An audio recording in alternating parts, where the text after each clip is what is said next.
brought to you by V-Guard.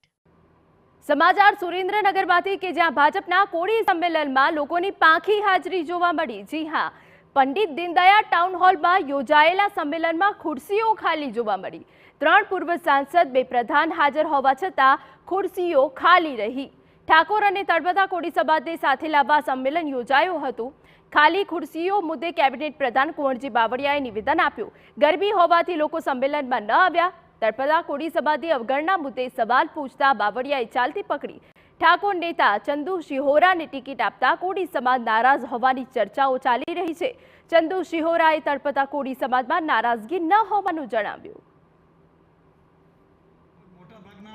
તળપદા સમાજના પણ આ વિધાનસભા વિસ્તારના આગેવાનો હાજર હતા। ચુવાડિયા સમાજના પણ આગેવાનો હાજર હતા। એટલે કે એક પણ સમાજ, કોઈ પણ સમાજ અત્યારે ભારતીય જનતા પાર્ટીથી નારાજ નથી। આદરણીય ચંદુભાઈને ખૂબ સારી બહુમતીથી આ બેઠક ઉપરથી જીતાડવા માટેનો સંકલ્પ કર્યો। ને થોડો તડકો હતો અને વ્યવસ્થા એટલા માટે 2 જગ્યાએ સ્થળ એક ફેરવવાનું થયું હતું આચારસંહિતાને કારણે। બીજું કોઈ કારણ નથી। કોઈ નારાજ છે જ નહીં। અમે સૌ એક સમાજ, સૌ સમાજના એક જ છીએ। Brought to you by V-Guard.